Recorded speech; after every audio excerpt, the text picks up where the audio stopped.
네, 거룩하신 아버지, 수요 예배로 우리로 모여서 예배당에서 또 이렇게 영상으로 예배께 주심을 감사드립니다.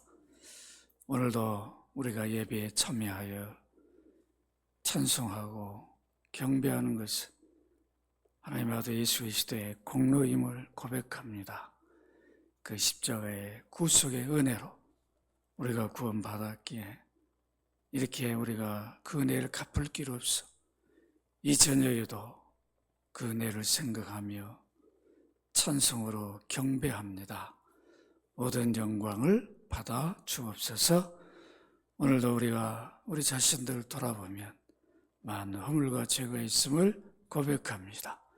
시간도 십자가에 찢기고 피 흘려 죽으신 하나님의 아들 예수 그리스도의 피로 씻어주셔서 하나님 받기 합당한 귀한 예배가 되게 하여 주옵소서. 이 점을 불쌍히 여기시고 이 저녁에도 말씀을 증거합니다.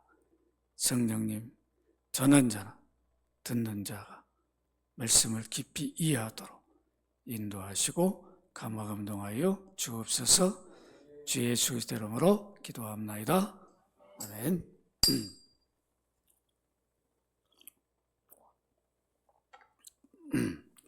바울 사도는 이 안디옥교회 파송을 받아서 바나바와 더불어 선교를 시작합니다.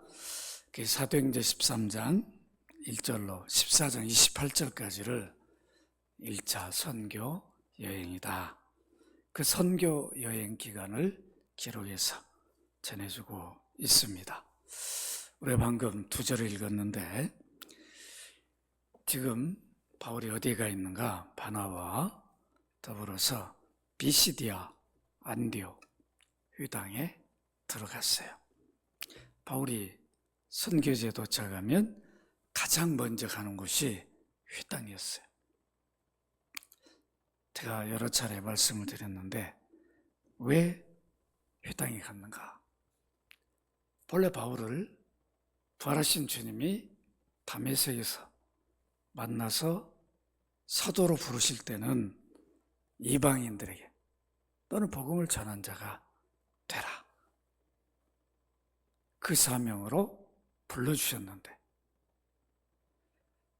선교지에 가면 제일 먼저 이방인들에게 복음을 전하는 게 아니라 동족 유대인들이 모인 회당을 먼저 찾아갔어요. 왜 그랬을까? 과거의 자기 모습을 보는 거죠. 구약 성경에 바울처럼 능통한 사람이 정말 둘째가라면 서러워하죠 정도로 대단히 능통한 사람이 있어요. 그런 사람이 구약이 그리스도로 오심을 준비하는 것을 알면서도 소망하면서도 정작 오셨는데 그 약속대로 오신 분을 안 믿어버렸어요. 배척하고 부정하고 오히려 그 예수 그리스도를 따른 자들을 핍박을 했어요. 그것도 가장 앞장서서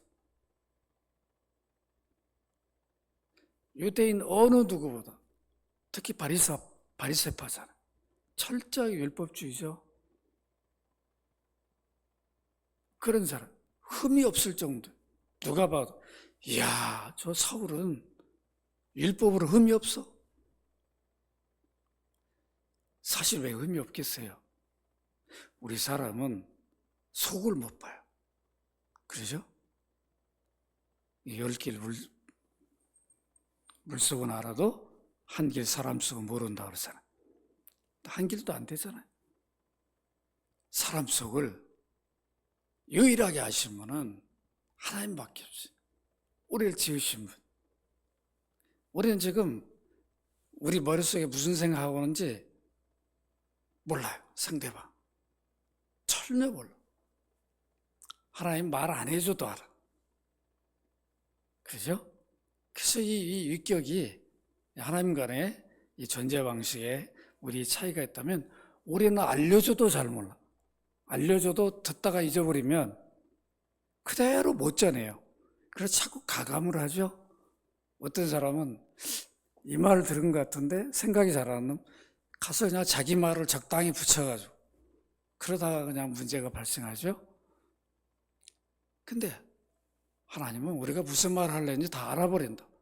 우리가 생각한 것도 다 알아버리죠. 그러니까 핑계를 못 하는 거예요. 그러니까 아버지, 아들, 성령도 바로 서로 아버지의 생각을 아들이 100% 공유하는 거죠. 아버지, 아들, 성령이. 그러니까 한 분 하나님이 되시는 거예요. 그게 하나님의 전제 방식이죠. 그 일체가 되는 거죠, 일체. 우리 말해줘도 모르니까. 그러죠? 우리 이장로님, 유건사님. 이렇게 오래도록 사셨어도. 그 누구보다, 두 분이 잘 알죠? 이장로님 딱 얼굴만 봐도, 아이고, 오늘 심기가 불편하구나. 딱 안다. 그 정도만 아는 거지. 마음이 어떤지 실상은 모르잖아. 그죠? 그러니까 참 바울 마음속에는 동족들이 과거의 자기처럼 이미 예수 그리스도가 하나님 보내서 하나님의 아들인데 사람 되어서 구원주의를 다 이뤘어요. 그래서 그 구원주를 우리는 예수라 부른단 말이에요. 그를 십자가에서 피 흘리고 다 이루시고 부활까지 하시고 승천하셨어. 성령까지 보냈는데 안 믿어버려요. 구약의 모든 완성을 했는데 부인하고 안 믿고 회당에 모여서 구약 성경만 율법서, 선지서, 시편 회당에 모여가지고 한 사람 나와 읽으면 누가 혹시 깨달은 사람 말할 게 있으면 말해라. 그냥 그럴 것이야. 그러니까 회당이 구원도 없는 거죠. 바울이 볼 때. 자기들은 하나님 백성이에요. 하나님 선민이라고 주장하지만 바울이 볼 때는 그 구원도 없는 거예요. 구원도 못 받은 사람이 마치 구원받은 것처럼 착각 속에 살고 있는 거죠. 그러니까 이방인들에게는 자기가 복음을 전하면 이 사람들은 하나님 누군지도 모르고 우상에 찌들려 살던 사람인데 바울이 복음을 전하면 믿고 돌아온단 말이에요. 정작 회당에는 복음을 전해준 사람이 없어요. 바울이 아니면. 그들을 불쌍히 여긴 사람도 없어요. 그래야 바울이 가는 거죠. 그 자기 동족들. 과거의 자기 모습이니까 얼마나 안타까웠겠냐고. 그래서 그들을 위해 복음을 전하려고 회당에 제일 먼저 갑니다. 이 BC 안디옥에도 지금 터키 지역이죠. 상당히 고도는 한 1000m, 해발 1000m 이상 되는 북한산보다 더 높죠. 그런 높이 있는 도시에 그런데도 내륙 지역에 있는 도시인데 유대인들이 바벨론 포로 갔다가 귀환할 때 흩어지면서 다 살았죠. 그래서 그들을 우리는 디아스포라라 이렇게 부르죠. 다 예루살렘 귀환한 건 아니죠. 이스라엘 다 온 게 아니라. 어쨌든 그래서 여기에 가서 보니까 회당이 있단 말이에요. 회당이 있단 말은 유대인들이 많이 살고 있다는 증거예요. 10가정 이상만 있으면 회당을 지어야 된다. 그게 이제 바울은 회당에 들어갔어요. 그 뻔한 거잖아요. 회당 전통대로 율법서, 모세오경, 창세기, 출애굽기, 레위기, 민수기, 신명기 그 중에 이렇게 자기들 순서에 따라 읽고 또 선지서 읽고 시편도 읽고 딱 읽은 다음 혹시 오늘 읽은 거에 대해서 하신 말씀 있으면 하라고. 그러니까 바울이 다 손들고 나가서 구약을 그리스도로 해석해 줘요. 그렇게 이들이 복음을 듣게 되었어요. 우리가 사도행전 9장 15절 16절 같이 한번 읽어보도록 하겠습니다. 여기 화면을 한번 보시죠. 보이는가요? 함께 읽습니다. 시작. 주께서 이르시되 가라, 이 사람은 내 이름을 이방인과 임금들과 이스라엘 자손들에게 전하기 위하여 택한 나의 그릇이라. 그가 내 이름을 위하여 얼마나 고난을 받아야 할 것을 내가 그에게 보이리라 하시니. 이렇게 불렀어요. 담에색에서. 그가 이미 이방인에게 복음을 전할 사도로 부름을 받았어요. 이렇게 부름 받은 다음에 그렇게 예수 그리스도를 핍박했던 사람, 예수 그리스도를 핍박한 게 아니라 예수 그리스도를 믿는 자들을, 공동체인 교회를 핍박했는데, 이렇게 부활하신 주님을 만나자마자 사울이 확 바뀌어요. 사도행전 9장 10절 같이 한번 읽읍시다. 시작. 즉시로 각 회당에서 예수가 하나님의 아들이심을 전파. 담에서 회당에 가가지고. 왜 그랬을까요? 얼마나 놀랬겠나. 부활하신 예수님을 만나고 보니까 자기가 그동안 유대교를 믿었던 꽝인 거예요. 이거 구원이 없는 거예요. 내가 이렇게 다수해서 예루살렘까지 유학 와가지고 베냐민 지파 1대 왕이 누구예요? 사울왕. 그러니까 사울의 아버지가 너는 우리 지파의 초대 임금이면 사울왕 같은 사람이 되라. 그래서 사울이라는 이름을 지어줬을 것이다. 이렇게까지 보고 있어요. 그런 꿈을 안고 예루살렘에 유학 와가지고 감말리엘, 당시 최고의 선생이 납비인데 그 밑에서 율법을 배운다. 구약성경. 어디 가도 자부심 있는 거죠. 나는 감말리엘 제자다. 그러면 막 존중하고 인정하고 그 정도로. 오늘날도 그렇잖아요. 유럽에, 미국에 나는 어느 박사 밑에서 학교하고 왔다. 어느 학교에서 공부했다. 막 이런 자부심 있잖아. 그러면 이제 존중해 준다. 어느 박사님 밑에서 했습니까? 대단하십니다. 바로 그 정도죠. 그때는 최고였으니까. 그런데 자기가 예수 그리스도, 부활하신 예수 그리스도를 만나보니까 이분이 바로 하나님의 아들이었어요. 하나님 보낸 구원주였어요. 자기가 이렇게 대막 그랬던 분이 이미 오셔서 구원사를 다 이루었는데 그걸 몰랐던 거예요. 지금 회당에 그런 사람이 지금 한둘이냐고. 그러니까 예수 그리스도 만나자마자 회당에 제일 먼저 찾아가서 가가지고 바로 자기가 믿는 회당에 가서 예수가 하나님의 아들이다. 이렇게 전파했던 사람이에요. 그러니까 비스데 안디옥 가서 하는 건 아무것도 아니죠. 이렇게 우리가 예수를 만나고 믿으면 바울처럼 이렇게 변화를 받아야 되지, 그러죠? 예수가 하나님의 아들이다. 누구 앞에서도 전할 수가 있어야 되는 거죠. 그러니까 바울이 그 일을 했습니다. 자기가 똑같은 유대인인데 그들은 구약성경을 갖고 있어요. 그럼 누구보다 이방인들은 성경도 없어요. 율법이 뭔지도 몰라. 하나님 누구라고 가르쳐주지도 않아. 그러니까 우상숭배만 하는 거예요. 그냥 나무 밑에, 돌 밑에 가서 무슨 탑 만들어. 우리가 다 하는 것들 다 하는 거예요. 그 신전 만들어가지고. 그 유럽에 가면 신전이 많이 있잖아요. 우리는 뭐 그런 건 없잖아요. 타종교회는 뭐 그런 거 만들었지만 그런 어마어마한 신전 만들어 놓고 그런 우상숭배를 또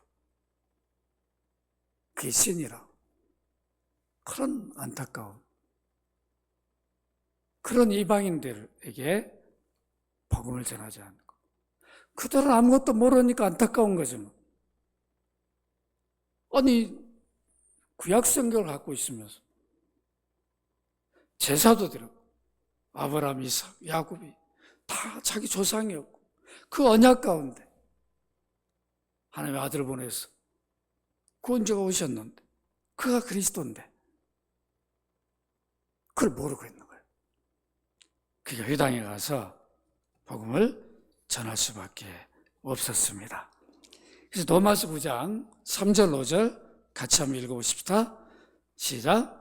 나의 형제고 권력의 친척을 위하여 내 자신의 저주를 받아 그리스도에게 끊어질지라도 원하는 바로라. 그들은 이스라엘 사람이라 그들에게 양자됨과 영광과 언약들과 율법을 세우신 것과 예배와 약속들이 있고 조상들도 그들의 것이요 육시를 하면 그리스도가 그들에게서 나셨으니 그는 만물에 계셔서 세세의 찬양을 받으실 하나님이시라. 아멘. 바울이 왜 회당에 자기 동족들을, 유대인들을 전도하러 애썼는가? 비록 자기가 저 우리 동족들이 예수 믿고 구원받을 수 있다면 자기는 차라리 저주받고 그리스도에 끊어질지라도 나는 그 일을 하고 싶다. 이 마음이 있는 거예요, 이게. 동족을 향한 이 마음. 우리가 이 마음이 있어야 되는 거죠. 우리 이웃에 대한, 우리 대한민국에. 정말 우리 대한민국이 숱한 요즘 뭐 그냥 정치인들이 우리는 뭐 역사 이것도 하나 제대로 정리가 안 됐어요. 맨날 싸운다. 참 이렇게 보면 그 어려운 일도 아닌데 조금씩 깊이 보면 되는데 자기 논리로 그냥 막 부딪히는 거죠. 이스라엘도 고대 모든 역사 속에 보면 나라 잃어버리고 포로 가고 없어져 버리고 다 그랬다. 그렇지만 그들이 늘 그걸 잊지는 않잖아요. 마찬가지죠. 정신을 못 차리면 언제 어떤 일이 일어날지 모르잖아요. 안 그래요? 우리가 그런 교훈을 받아야 되는 거죠. 과거에 왜 우리가 침략을 받고 왜 우리도 다 역사적으로 위에 올라가면 아쉬운 게 한두 가지냐? 안 그래요? 왜 고구려가 좀 통일했으면 좋았을? 뭐 그런 얘기 왜 하냐고. 모든 우리가 참 많은 우리 선조들은 그런 어려움을 당했지만 이제 중요한 것은 지금 이제 우리 대한민국 앞으로 어떻게 가야 될 것인가? 이게 더 중요하죠. 과거에 우리가 잘 살았다만 주장할 게 아니라 못 살았다는 것만 생각할 게 아니라 이제는 교훈 삼아서 앞으로 더 잘 나가야 되죠. 바울은 동족을 향한 정말 그 영혼을 바라보는 마음이 있었어요. 우리 그리스도인들은 그걸 봐야 되는 거죠. 우리 동족들의 영혼을. 아직도 우상 숭배하는 사람 얼마나 많아요. 그죠? 이사할 때 다 나타나잖아요. 이사도 마음대로 못해. 그런데 그리스도인 가운데도 교회 다니는 사람 가운데도 그런 분들이 있단 말이에요. 겁나가지고 그날 못 간다. 그럴 필요가 뭐 있어. 오늘날은 교회가 어딜 가도 복음을 드려야 되는데 그렇지 못한 교회들이 많아요. 그러니까 참 안타깝죠. 그러니까 우리가 동족을 향한 어떤 마음을 가져야 할까를 잘 보여줍니다. 갈라디아 1장 14절에 보면 내가 내 동족 중 여러 영갑자보다 유대교를 지나치게 믿었다. 내 조상의 전통에 대해 더욱 열심히 있었다. 이게 과거의 자고의 모습이었어요. 그리스도를 못 본 거예요. 성경에서. 그러니까 구약을 구약으로만 말하면 유대교의 전통으로 따라가는 거죠. 왜 구약이 있었는가? 이 옛 언약의 핵심이 뭔가를 모르면 구약 없이 신약이 있을 수가 없잖아요. 그 약속 언약이 있었으니까 성취가 이루어지는 거죠. 그래서 신약에는 아브라함, 다윗을 말하는 거죠. 그분이 신약시대 사람이 아니잖아요. 수천 년 떨어져 있는 사람들인데 이걸 우리가 알아야 된다고. 그래서 우리 기독교는 그리스도교인데 그리스도를 말하지 않다면 기독교가 아닌 거죠. 이거 아브라함 종교가 아니잖아. 그러니까 우리가 이것을 잘 알아야 돼. 초대교회 많이 이렇게 그리스도를 전한 게 아니라 지금도 앞으로 주님 오시는 그날까지 우리 예수 그리스도를 전해야 되는 거죠. 믿는다고 끝나는 게 아니라 우리 구원을 위해서 하나님이 아들을 보내기 어떤 계획들을 어떤 과정에서 이뤘는가를 깊이 있게 봐야죠. 구약성경을 통해서 이렇게 이런 과정을 통해 하나님이 일하셨구나. 그 읽을 때 감격하고 기뻐하고 그러니까 내가 예수 믿으면 이런 복이구나. 이런 감격을 창세기서부터 출애굽기 읽으면서 내육 읽음의 모든 제사의 과정을 통해서 이 제사는 바로 실체가 오신 구원주가 오신 그걸 모형으로 보여줬구나. 그들은 양을 제사하면서도 실체가 오시기를 바라봤구나. 근데 우리는 실체가 직접 오셔서 모든 구원의 일을 이뤘잖아요. 그러니까 완성이 된 거잖아요.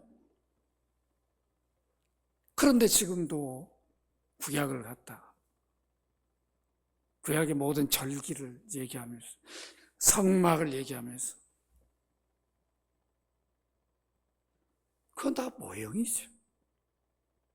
그래서 예배당을 오늘날도 성전이라고 그러잖아요. 구약의 성전처럼 그렇게 하면 안 되는 거죠.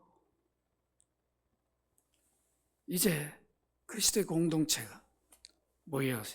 교회. 우리가 예배하는 예배당이죠. 그러니까 이러이러한 아들 바울은 예수 믿고 바뀐 거죠. 야, 돌아보니까 해석이 돼버리는 거예요. 그리스도로. 구약이 자기가 그동안에는 그냥 암기하고 외웠 그걸로 끝났는 그게 아니라 예수 그리스도를 만나서 믿고 보니까 이런 역사적 과정을 통해서 하나님이 이 구원을 이뤘구나. 이걸 눈으로 본 거죠. 그런 회당에 가서 그리스도를 전할 수 있는 거예요. 우리가 이렇게 해야 되겠죠? 이걸 해야 돼. 그래서 하이델베르크도 그 교리에 이렇게 보면 해설을 우리가 하나님 아들에 대해 얼마나 기냐고. 그 긴 시간 동안 매주 우리가 나눈 거잖아요. 그 깊이가 보통 있는 게 아니죠. 그냥 십자가 죽으셨다, 부활하셨다 이렇게 간단한 게 아니라 그것이 어떤 의미인가, 어떻게 이루어졌는가를 계속 질문 속의 답으로 우리로 깊이 알게 해준다고. 그런 걸 우리가 다 알아야 이단에 대한 분별력을 갖는 거죠. 그리고 우리 구속이 이렇게 이루어졌다고 확신하게 돼요. 우리가 그것을 증거할 수 있게 됩니다. 바울이 전한 그리스도를 듣던 회당에 모였던 분들 가운데 어떤 반응들이 일어납니까?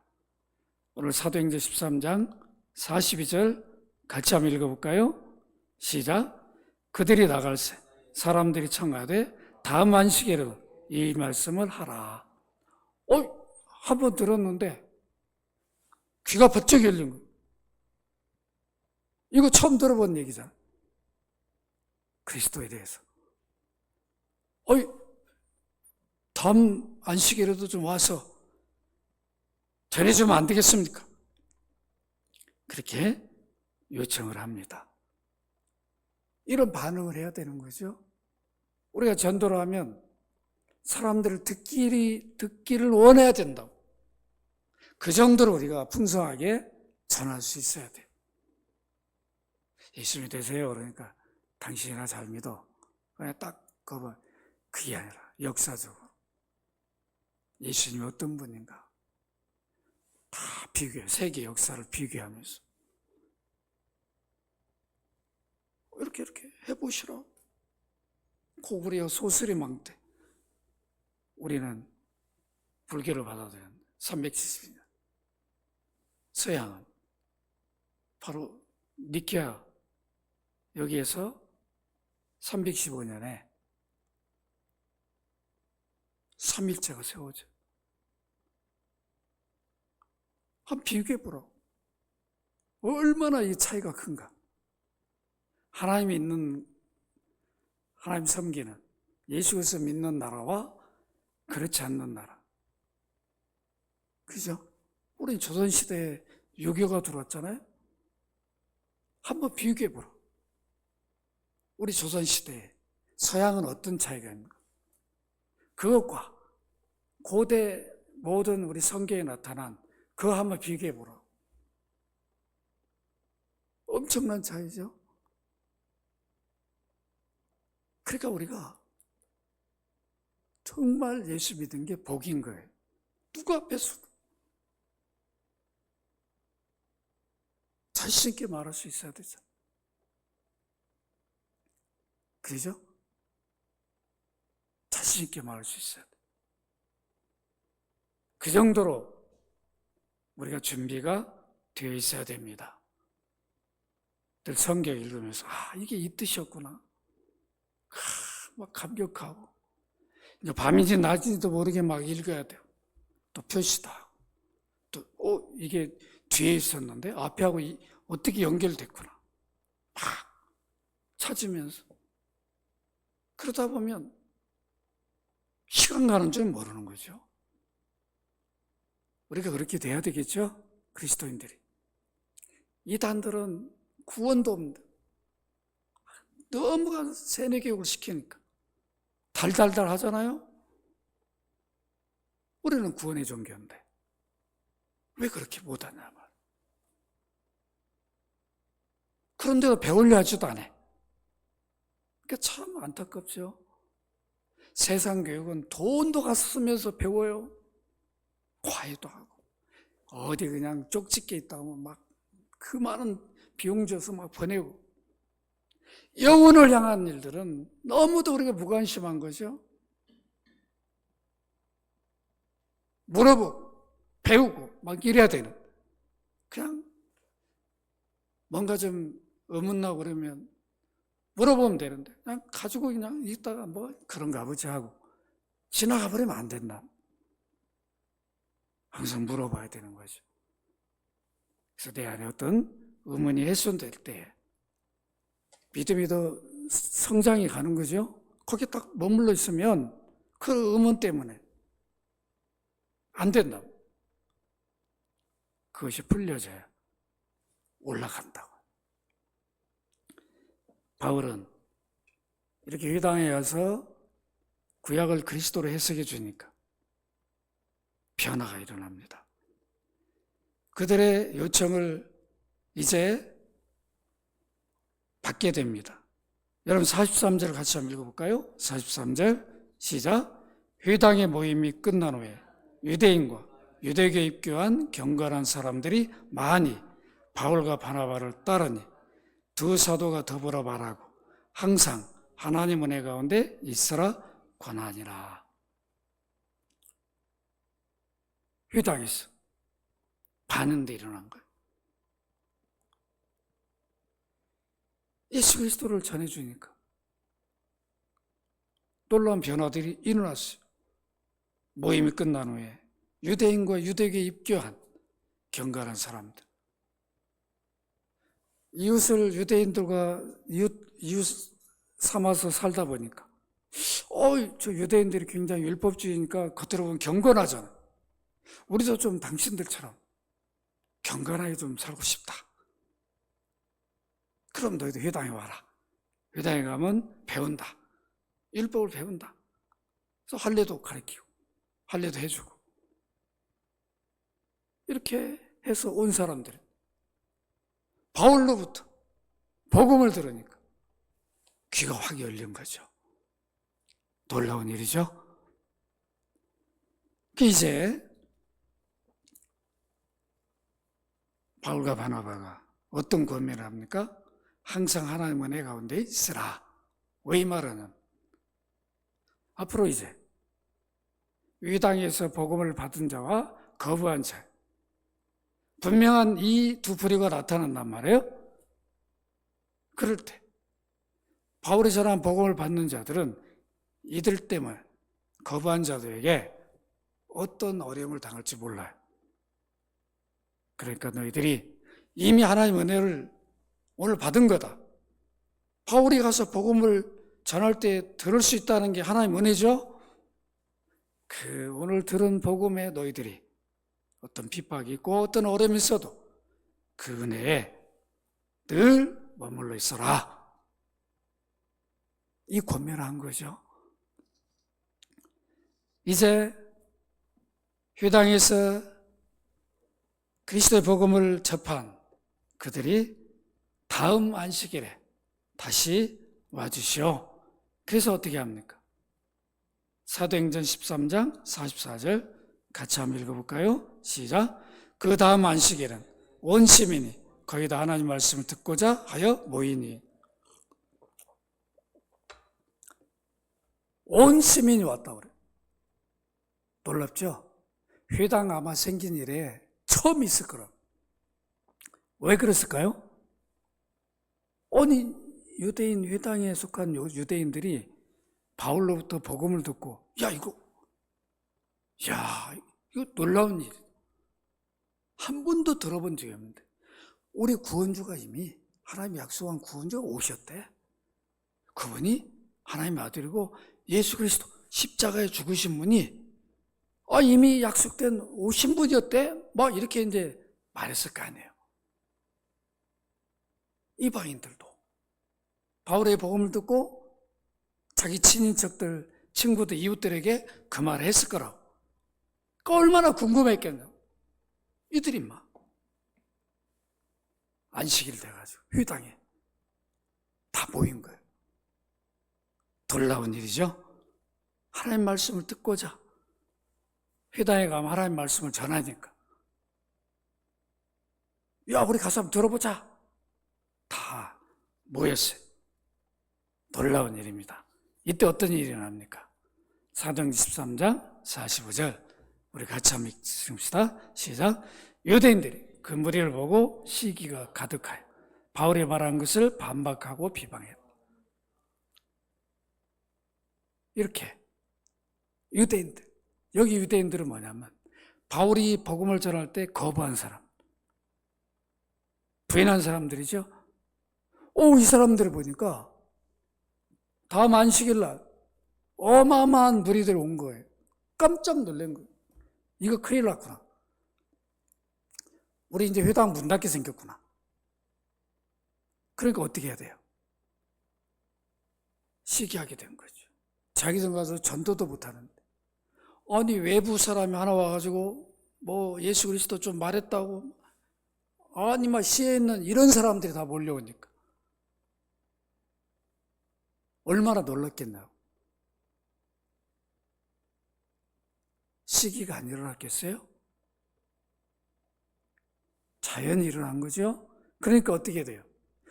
바울이 말한 걸 따르면 안 되니까 바울이 전한 걸 반박해야 되겠죠? 비방해야 되겠죠? 그거 아닙니다. 저거 다 엉터리고 거짓이다. 우리가 회당에서 가르친 것이 진짜입니다. 그래 안 따라갈 거 아니에요.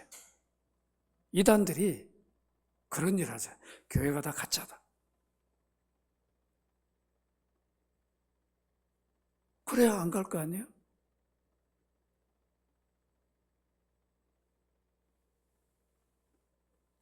이제 이 유대인들이 방해를 합니다. 바울과 바나바가 복음을 못 전하도록 비방하고 반박을 합니다. 이런 일을 예수 그리스도를 믿지 않는 유대인들 지도자들이 계속 해왔어요. 그러니까 마태복음 23장 13절 우리 같이 한번 읽어볼까요? 시작. 화 있을진저 외식하는 서기관들과 바리새인들이여 너희는 천국문을 사람들 앞에서 닫고 너희도 들어가지 않고 들어가려 하는 자도 들어가지 못하게 하는도다. 이게 유대인들이죠. 예를 들어 우리가 누가 복음을 전하고 있는데 꼭 지적 중에 막는 사람이 있어요. 막 해방을 해. 다음에 하세요. 다음에 하세요. 또 믿는 자가 교회 다닌 사람은 또 꼭 방해를 하는 사람이 있어요. 그거 아니라면 그러면 안 되죠.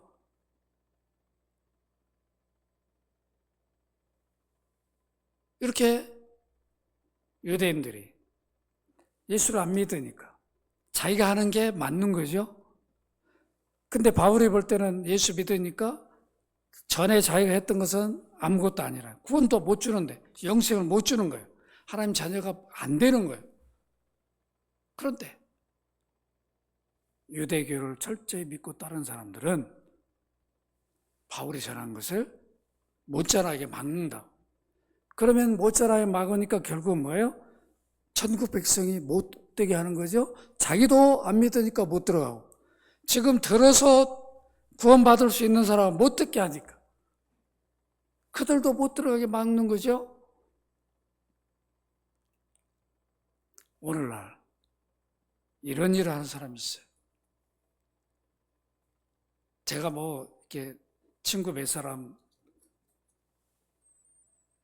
장례식에 이렇게 같이 갔어요. 요즘은 잘 안 갔는데 전에 아주 친한 친구인데 안 갈 수 없어 갔는데 저기 지방에 있다고 경상도 고등학교 동창인데 오래간만에 만나서 이제 제가 목사니까 같이 한 차를 타고 가는데 내가 전도하려니까 오늘은 그런 자리가 옛날 얘기는 하자고 자꾸 막는 거예요. 내가 친구가 목사가 됐으면 또 옛날 얘기는 나중에 하고 또 친구가 왜 목사가 됐고 왜 설교를 뭘 하는지 왜 목회를 하는지 또 궁금하지도 않냐. 막지 말고 좀 들어라. 우리도 다 안 돼. 옛날에는 교회 다녔거든. 고등학교 때는 같이 다녔는데 지금은 안 다닌다. 불신자 결혼해가지고 지금 안 다녀. 계속 막는 거야. 이런 일들을 지금도 한다고요. 자기도 들어봐야 할 거 아니에요. 안 들어. 그리고는 재밌는 거는요. 크리스마스 되면 제일 먼저 와요. 메리 크리스마스라고. 저는 안 보내는데. 그러니까 이 사단의 종로로 되면 막아버린다.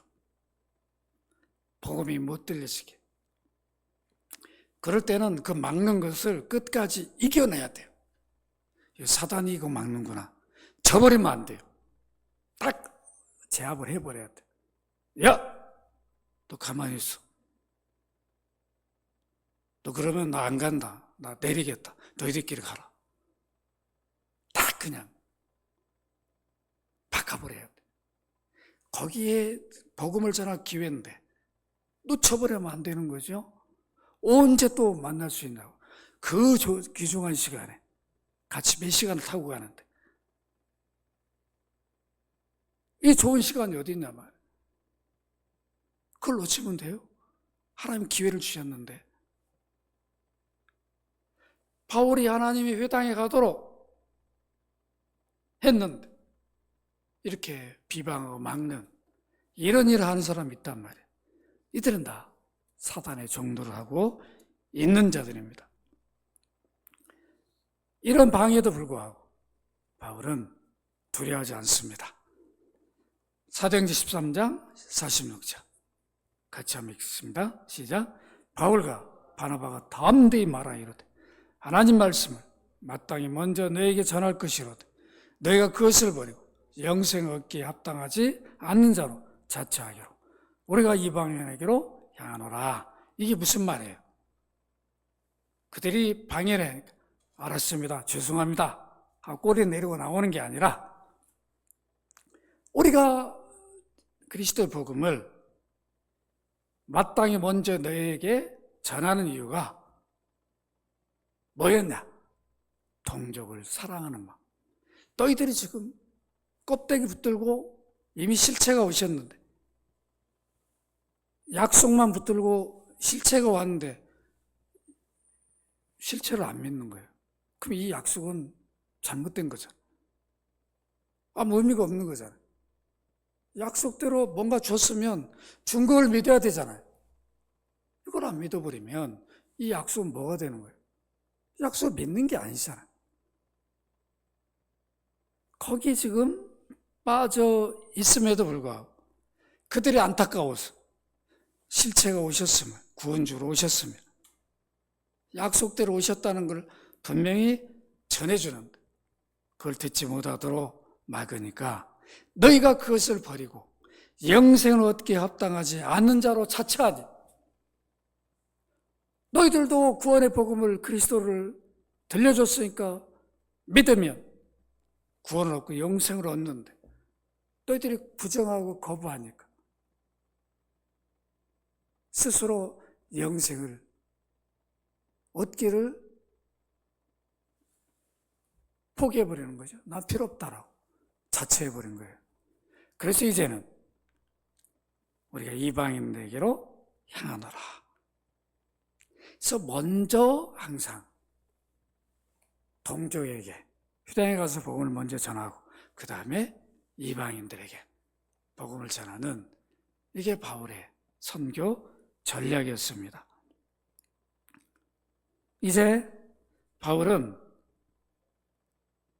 이사야 49장 6절을 인용해서 이 말씀을 했습니다. 여러분 이사야 49장 6절 같이 한번 읽어볼까요? 시작. 그가 이르되 네가 나의 종이 되어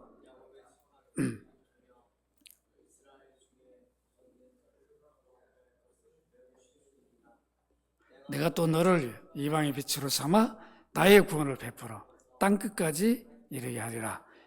우리 사도행전 13장 47절 같이 한번 읽습니다. 시작. 주께서 이같이 우리에게 명하시되 내가 너를 이방의 빛으로 삼아 너로 땅끝까지 구원하게 하리라 하셨느니라. 바로 이사야 49장 6절을 그대로 인용해서 바울은 자신이 받은 사명, 이방인들의 빛이라는 이 사명대로 자기는 이제 일을 한다. 그러나 내가 동족을 사랑했기 때문에 내가 동족에게 먼저 복음을 전한 것이다. 여러분들이 이제 사도행전 13장 48절 같이 한번 읽도록 합니다. 시작. 이방인들이 듣고 기뻐하여 하나님 말씀을 찬송하며 영생을 주시기로 작정된 자는 다 믿더라. 그 안에 이방인들은 복음을 듣고 기뻐했어요. 이렇게 그리스도의 복음을 들으면 구원을 받으니까 세상에서 맛보지보단 기쁨을 맛보게 돼. 내가 저주에서 건진받았잖아. 죄사함을 받았어요. 늘 죄책감에 시달리던 자들이 변화를 받게 돼요. 구원의 감격이죠. 그러니까 고난을 고난으로 이기지 않아요. 기쁨이죠. 목회가 고난이라고 생각하면 안 되죠. 우리가 교회 직분자로 섬기는 걸 고난이라고 생각하면 안 되죠. 내가 구원받은 자니까. 하나님 은혜를 입은 자니까. 이 구원의 은혜를 주신 그 은혜 우리는 갚을 길 없어서. 내게 이런 직분을 주신 것도 은혜잖아요. 그래서 우리가 함께 사랑으로 섬기고 주님의 공동체 이름에 선교도 하고 구제하고 복음을 전하는 귀한 일을 하는 거죠. 이걸 우리가 힘들고 고난받는 거다 생각하면 안 되는 거죠. 안 하면 되는 거죠. 목회가 어렵다고 하면 안 하면 되는 거죠. 뭘 하냐고. 어렵다고 생각하면 안 되죠. 세상 일도 쉬운 게 있냐고. 우리 이기성 장로님 사업 이룰 때 그냥 쉽게 했나요? 얼마나 어렵게 했나요? 온 힘을 다 쏟아서 기업 하나 이루는 것도 이렇게 어려운 일인데 영적인 일은 비교할 수 없는 이상 이걸 우리는 기쁨으로 여겨야 되는 거죠. 영혼들이 돌아오는 걸 보고 감격을 누려야 되죠. 그래야지. 이게 고난이고 힘들고 어렵다. 이런 생각은 하면 안 됩니다. 바울이 그런 적이 없어요. 사도행전 13장 50절로 51절 같이 읽습니다. 시작. 이에 유대인들이 경건한 귀부인들과 그 신의 유력자들을 선동하여 바울과 바나바를 박해하게 하여 그 지역에서 쫓아낸 두 사람이 그들을 향하여 발에 티끌을 떨어버리고 이고니온으로 갔다. 유대인들이 결국 그리스도를 복음을 들으려 하지 않으니까 그 복음이 이방인으로 가서 이방인들이 듣고 돌아오는 거예요. 기뻐하고. 참 놀라운 일이죠. 이렇게 바울이 동족을 향한 사랑으로 아무리 복음을 전해도 거부하고 핍박하고 어느 정도까지 이제 경건한 귀부인들 시내에 뭔가 힘 있는 자들을 선동해가지고 바울과 바나바를 박해합니다. 그래가지고 어떻게 지역에 추방해버려요. 근데 바울이 더 이상 비시디아 안디옥에 있을 수 없는 거죠. 계속 있으면 복음을 전해서 교회도 세워주고 그 도시가 엄청난 유익을 누릴 텐데 이런 악한 짓들을 한다. 지금도 마찬가지죠. 선교사들이 복음을 전해주면 그 나라에 엄청난 유익이죠. 그리스도의 나라가 이루어지는데 하나님 통치가 이루어지고 그리스도를 통해서 그 하나님의 백성들 그리스도인 구원받은 그리스도인 때문에 그 나라가 존재하고 전속되게 하잖아요. 그런 놀라운 이게 그리스도를 통해서 통치하게 만드는 거죠. 그러니까 교회가 그 영광을 갖고 있는 거예요. 우리 대한민국이 마치 교회를 위해 존재하는 것처럼 하나님 그렇게 섭리하신다. 이런 자부심을 우리가 가져야 되죠. 세상 사람들 우리가 그렇게 말하면 별로 안 좋아해요. 너희들 좀 착각하고 있다. 그럼 우리는 그런 자부심을 가져야 되는 거죠. 그래서 그리스도를 모신 교회가 그리스도의 통치가 가장 잘 이루어지는 곳이에요. 그리스도의 말씀을 순종하며 살기 때문입니다. 이렇게 복음을 거부하고 선동하는 그들 때문에 박해를 받고 추방을 당했는데 이 박해와 이런 일을 누가 했어요? 예수 믿기 전에 바울이 했다. 그때 자기가 했는데 이제는 자기가 복음을 잘하는데 거부한 자기 동족들이 이 일을 하고 있는 거죠. 왜 그럴까요? 몰라서 그런 거죠. 그래 디모데전서 1장 13절 같이 한번 읽도록 합니다. 디모데전서 1장 13절 시작. 내가 전에는 비방자요 박해자요 폭행자에서 도리어 궁의를 입은 것을 내가 믿지 아니할 때 알지 못하고 행하였음이라. 자기 동족이 알지 못하니까 핍박을 하고 알지 못하니까 이렇게 비방을 하고 그러는 거죠. 그러니까 그들 향하여 바울은 기도하고 또 기회만 주어지면 그들에게 전도했습니다. 이제 제자들은 어떻게 됩니까? 사도행전 13장 52절 함께 읽고 마치도록 합니다. 시작. 제자들은 사도행전 13장 52절 제자들은 기쁨과 성령이 충만하니라. 어쨌든 회당에 있는 유대인 일부도 돌아왔고 이방인들이 그리스도의 복음을 받고 돌아왔단 말이에요. 얼마나 기뻤겠어요. 아, 성령이 우리 사역 가운데 우리가 복음을 전하니까 이 놀라운 일을 하셨구나. 그 성령이 지배된 그런 모습으로 이제 우리는 성령의 인도함을 따라 다음 사역지로 가자. 기쁨으로 간다고요. 이게 전도자의 선교자의 모습이죠. 그러니까 여러분들이 복음을 전하면 기쁨의 발이 되는 거죠. 말씀을 믿습니다. 오늘 우리는 바울과 바나바를 통해서 무엇을 배우게 됩니까? 동족을 향한 동족 영혼을 볼 수 있는 그런 눈을 우리가 늘 가져야 되죠.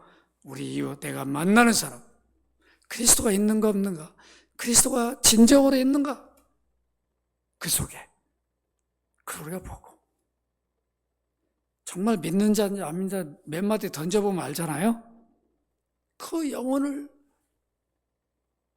볼 수 있어야 돼요. 그래야 바울같이 바나바처럼 복음을 전할 수가 있습니다. 우리가 전한 복음은 우리가 전할 때 복음을 전하면 성령의 역사예요. 그래서 작정된 자는 하나님이 영생을 주기로 작정된 자는 돌아옵니다. 우리는 전할 책임만 있는 거죠. 여러분들이 기회만 주어지면 누굴 만나면 복음을 전하는 기회구나. 입을 열어서 시간이 많이 주어지면 풍성하게 역사들을 비유해가면서 듣든지 안 듣든지 거부하든지 말든지 큰 상관하지만 전해줄 책임만 우리에게 있어요.